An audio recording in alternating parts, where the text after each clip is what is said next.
What's up, guys? So we're outing Jill Stein as a liberal Zionist opportunist. So this is from Jill Stein's website, her campaign website. And basically, it outs her as a liberal Zionist. So, and you might think, well, geez, she's been at protests, but if you look at the exact language on her websites, then you'll see she's a liberal Zionist. So here's what it says on her website. We undersigned the demand the U.S. government stop supporting the ongoing Zionist genocide of Palestinians in Gaza. We therefore pledge to withhold all support from candidates supporting the genocidal war in Gaza. We will instead only support candidates who support peace, freedom, dignity, equality, and security for all people in Palestine and quote-unquote Israel, aka the Zionist entity. So the fact that she's normalizing the Zionist entity indicates to us that she is a Zionist, okay? Jill Stein's a Zionist. She's a liberal Zionist. Let's go to Ebb Magazine, what they say.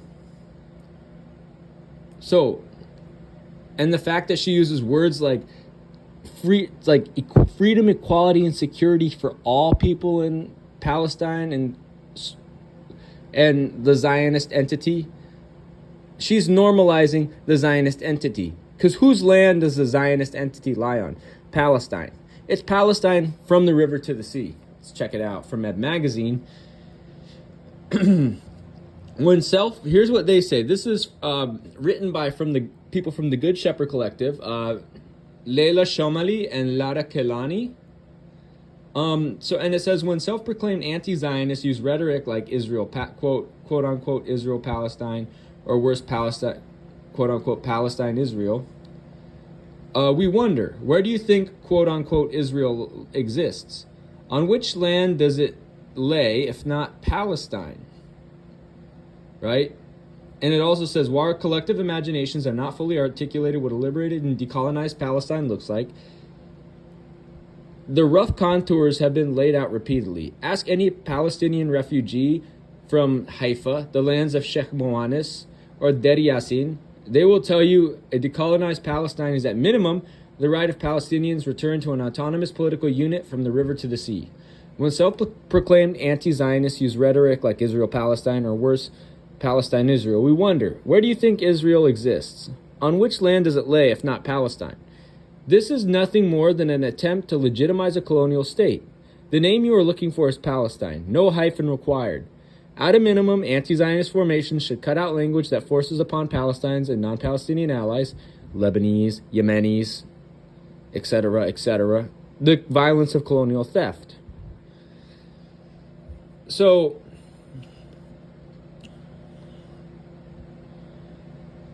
Jill Stein, what she's doing here, she's forcing upon us the language of violence and colonial theft. And Jill Stein is normalizing the Zionist entity. And talk about the settler-native relationship. And this plays into Jill Stein, what she said about equality and dignity, right? So understanding, because the language of equality and dignity, it's basically another manifestation of settler colonialism and Zionist normalization. So understanding the settler-native relationship is essential in anti-Zionist organizing. It means confronting the settler designation in Zionist settler colonialism, a class status indicating one's place in the larger settler colonial systems of power. Anti-Zionist discourse should critically challenge the Zionist reframing of history through colonial instruments such as the Oslo Accords and an over-reliance on international law frameworks through which they differentiate Zionist squatters in Tel Aviv and those in West Bank settlements. Suggesting that some Zionist cities are settlements while others are not perpetuates Zionist framing, granting the legitimacy to colonial control according to arbitrary geographical divisions in Palestine, and further dividing the land into disparate zones. Anti-Zionist analysis understands that settlers are not only from the illegal are not only residents of illegal West Bank settlements like Kiryat Arba and Efrat, but also those in Safad, Petah, and Petah Tikva. Ask any Palestinian who is living in exile from Haifa, they will tell you the Zionist squatters living in their homes are also settlers.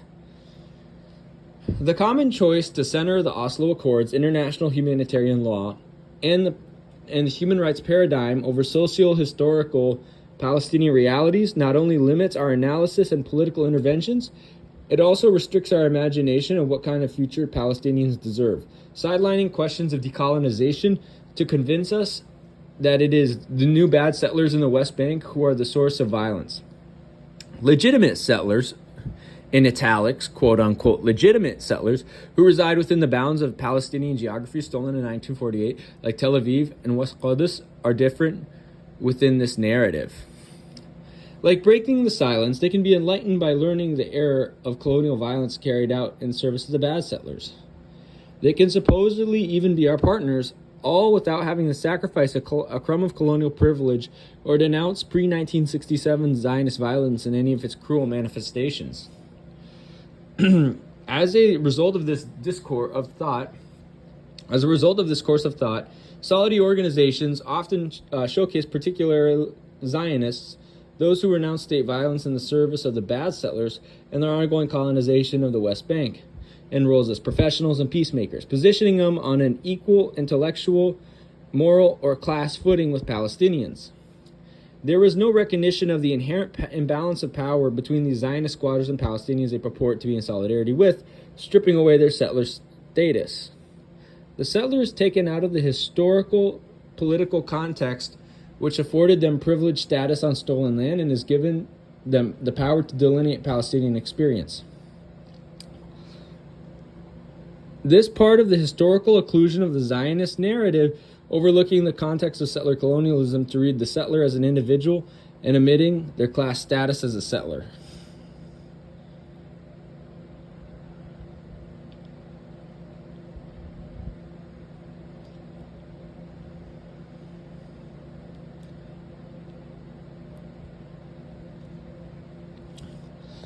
And then this is the part that talks about equal rights, right? Because we know this Zionist loser Jill Stein talked about equality, right?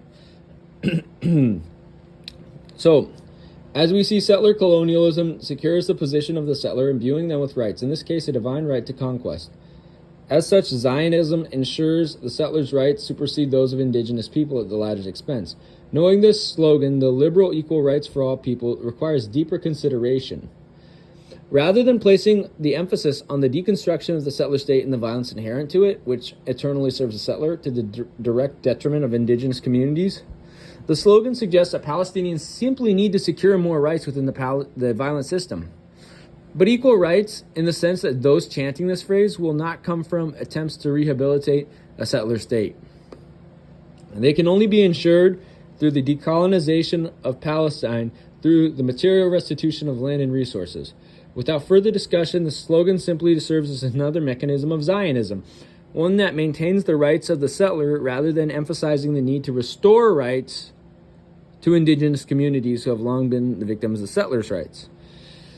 Anti-Zionists cannot both denounce settler colonialism and Zionism and center advocacy on the claim that settlers should have equal immutable rights. Zionists would have you believe their state has always existed, that Zionist squatters have always lived on their land, but a brief reference to recent history reminds us that anti-Zionism must confront the ongoing mechanisms materially advancing the development of colonies in Palestine. So in 2022 alone, Zionist institutions invested almost $100 million, transferring some 60,000 new settlers from Russia, Eastern Europe, and the United States and France to help secure a demographic majority and ensure a physical presence on indigenous lands. This only happens by maintaining the forced displacement of Palestinians and by violently displacing them anew, as we see on a daily basis, particularly across the rural West Bank. There is no moral legitimacy in the suggestion that these settlers have a right to live on stolen Palestinian land, the theft maintained by force, as long as there has been no restoration of Palestinian rights. No theories of justice exist in mainstream ethical or philosophical discourse that advocate for a person who has stolen something to rightfully keep what they have taken. The act of theft, by definition, violates the basic principles of theories of justice, which emphasize fairness, equitable distribution of resources, and respect for individual rights and property. So, again, Jill Stein is a liberal Zionist, right?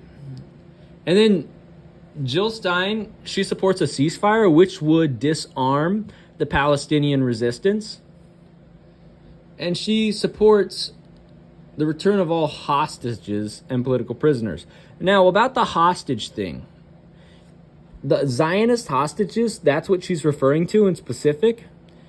Those the ones that we took on October 7th, those must be extradited to their countries of origin and put in prison. So,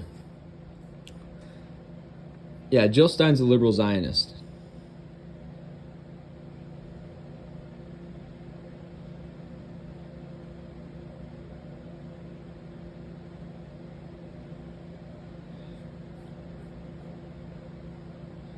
Reminding people that decolonization is not a metaphor. Some activists with Zionist citizenship, including Nadav Gazit and Yulia Benevolsky, have tangibly taken initiative to support Palestinian liberation and renounced their claim to settler citizenship.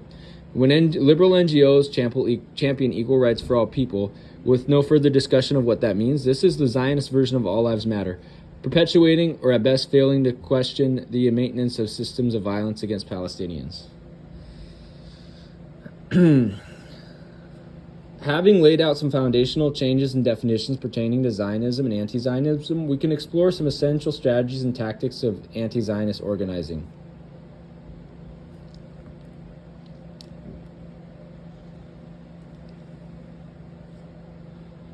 So, yeah.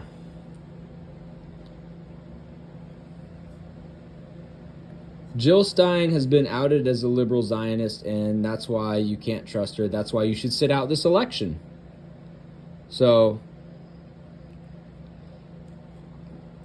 I mean, Jill Stein, she normalizes the Zionist entity. She doesn't talk about decolonization. She doesn't talk about extraditing Zionist squatters. Jill Stein is a Zionist criminal, and that's why you can't trust her.